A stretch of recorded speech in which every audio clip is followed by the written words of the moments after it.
Russia's meddling in Scottish politics discovered by a.ccident. The disclosure follows a warning by US Senator Angus King on Thursday that Vladimir Putin was actively pursuing a disinformation campaign to spark a second independence referendum. One claim has even likened England to Russian occupiers of Donbass in eastern Ukraine.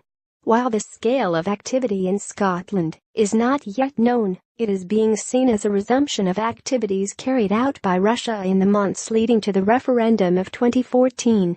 They've set up shop in Scotland, which is talking about an independence vote from Great Britain, Senator King told a congressional committee hearing in Washington. Last night, experts warned that Moscow is directly and indirectly responsible for tens of thousands of bogus social media accounts aimed at exacerbating divisions to destabilize Western economies. Vladimir Putin's nefarious influence campaigns, his second most important foreign policy strategy after defense spending, are already known to have targeted the US, France, Germany, and, most recently, Catalonia, over the last 12 months alone. However, the recent activities in Scotland were only uncovered by analysts poring over social media patterns in Spain for commercial reasons.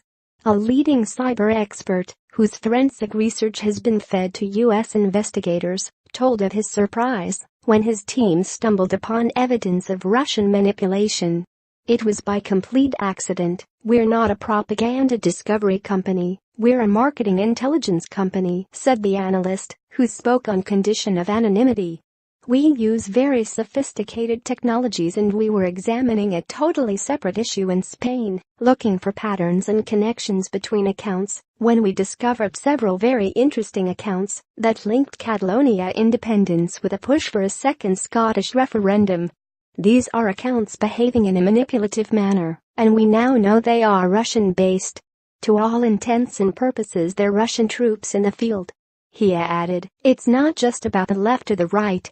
We've noticed accounts that show German left-wingers or right-wingers expressing unusual concerns in disparate issues in Italy, for instance.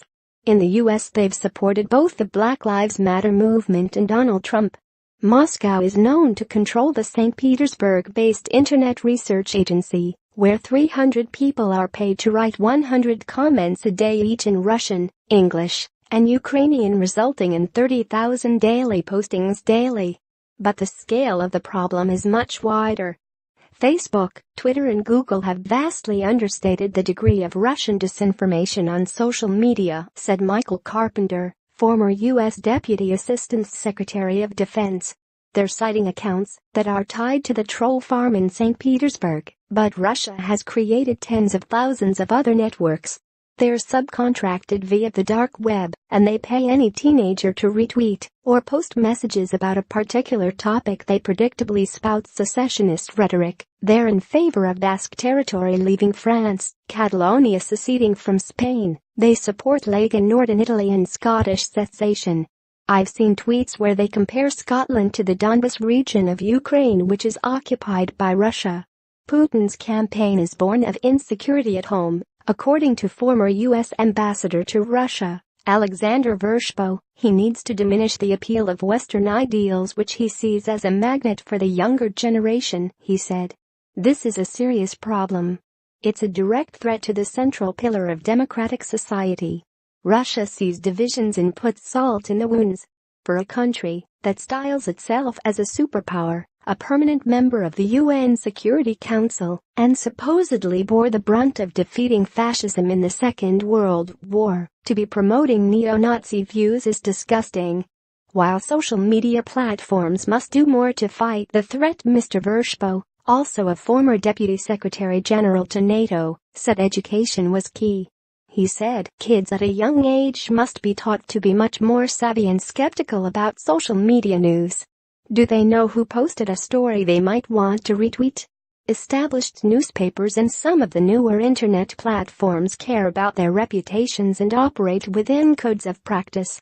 Young readers must be taught to value this and not just look at what's most entertaining."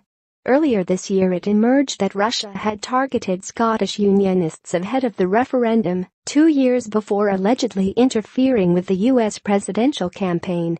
Methods included the posting of 210 fake NEWS stories by Russian state-controlled